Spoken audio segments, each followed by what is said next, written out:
In this video, we'll wrap up the Starting a Small Homestead series with some final thoughts.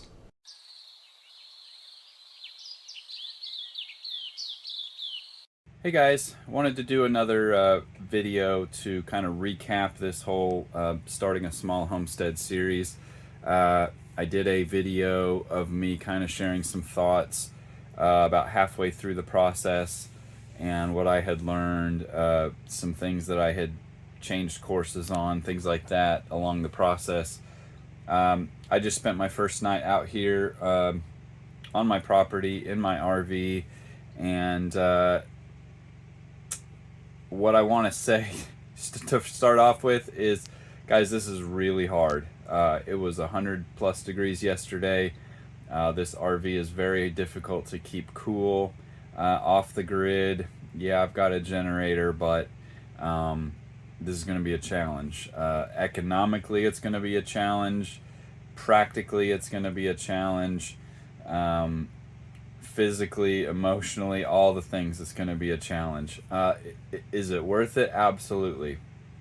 I'm up for the challenge. I don't regret anything, but I want you to know, going into the next phase of the channel, the next content that I produce, is that this is going to kind of be the anti van life and tiny home and glamorous HGTV, all that stuff, all the other channels on YouTube, all the Instagram and TikTok garbage out there that make it look glamorous, that make it look easy, that make it, I can't tell you how many times I've seen a video showing an RV like this running off of solar and a very small solar panel system. It's not possible, guys. I'm sorry. This channel is going to be a dose of reality. It's not going to be negative. It's just going to be real. It's going to be practical, and it's going to be useful and helpful, just how my channel always has been. So hopefully that is helpful to people. Hopefully it's a dose of reality for some people. Hopefully it helps educate you and give you food for thought and pause for concern, and for taking your time, doing your research, preparing for this, because it is extremely difficult. One of my favorite shows is on Discovery Channel, Homestead Rescue. And they go into these homesteads all the time where they have to rescue from people that got into it before they were ready for it. And I may have done that a little bit. I've prepared for this for many years, but there are still some things that I've underestimated. Sorry, before we get too far into this, I know it's not going to be visually interesting, me just sitting here on the old recliner and talking to you. Hopefully let's get some scenery there. But anyway, one of the things that I underestimated is just the weather. Whether it's rain and hail and so forth, whether it's direct sunshine and heat, those are all elements that we have grown used to in modern society. We've grown used to. We can't exist without air conditioning. My grandparents on my mom's side grew up in Texas, and there was no such thing as air conditioning in houses back then. Maybe super rich, I don't know, but they certainly didn't have it, and the working class people did not have air conditioning. Not only that, they didn't have ceiling fans, they didn't have any of that kind of stuff. So if they were accustomed to it, they were acclimated to it, they didn't know any different. But we do today, and we're very soft, and we're very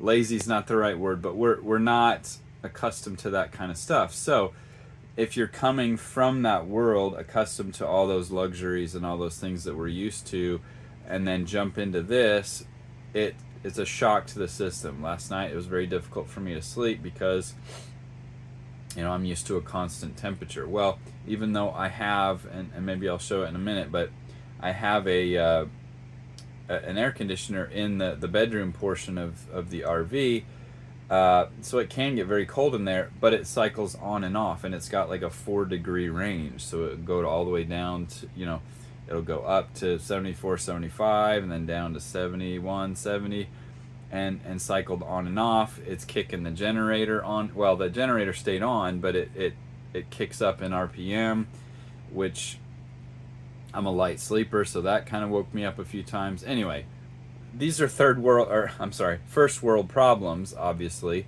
and that's what I'm trying to illustrate here. Is there's a lot of these types of things that you need to think about before you move a family out here. Especially, I'm maybe not lucky because I want to be with my family, but I'm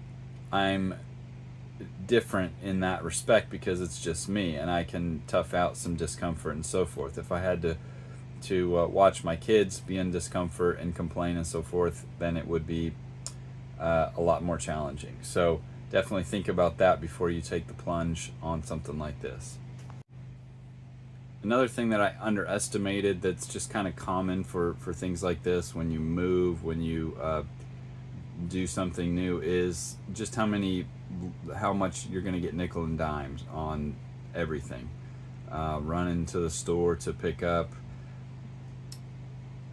trash bags, or whatever it is, you're paying for gas back and forth, you're paying for things.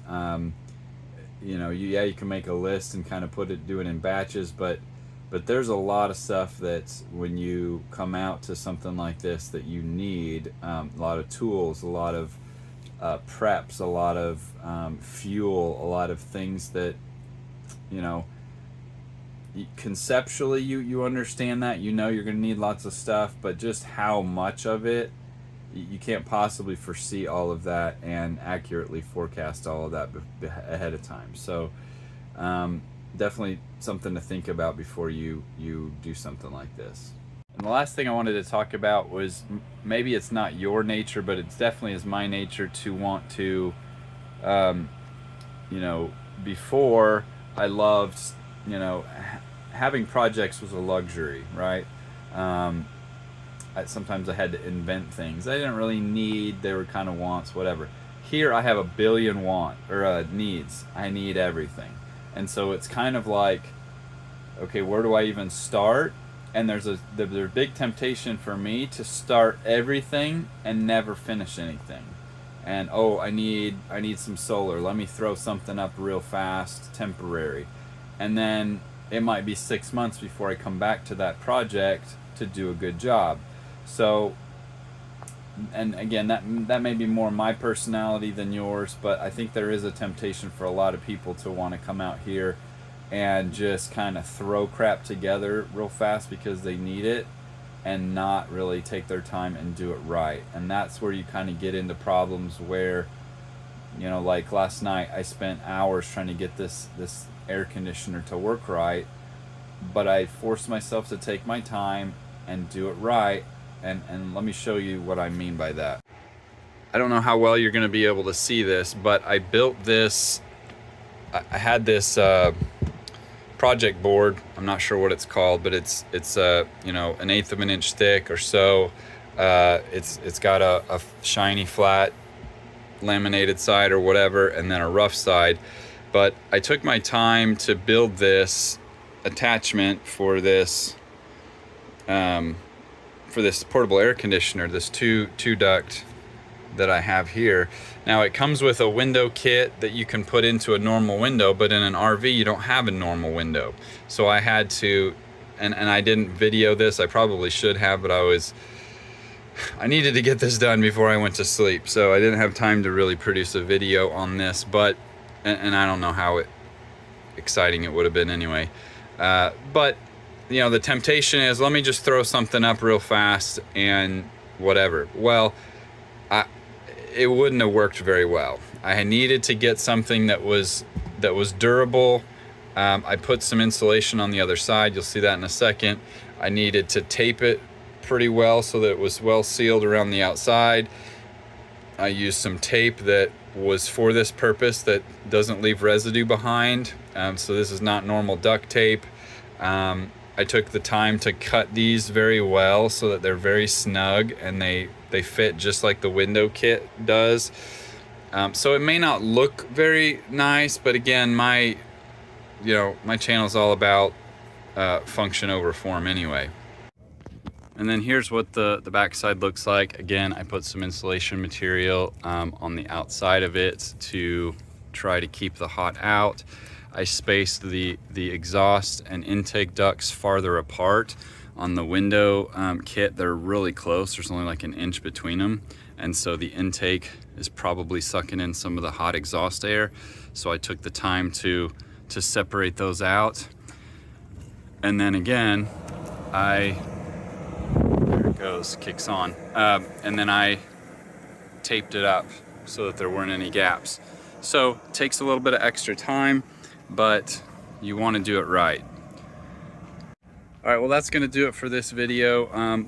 Like I said, I'm kind of tempted to, I've got 100 projects that I need to do today, but I have to force myself to pick a few of them and do them right and do a good job so that I'm not going back 2, 3, 4 times and redoing the same project to make it better, to fix my, because I was in a hurry to cross things off the list. But maybe that's not a problem for you guys, hopefully not, but that's kind of what I'm learning. The next videos, we're gonna start working on actual projects. I've got to get solar set up here. I've got, you know, like I said, a million things that I've got to do. So we're gonna start launching individual projects to work on out here over time.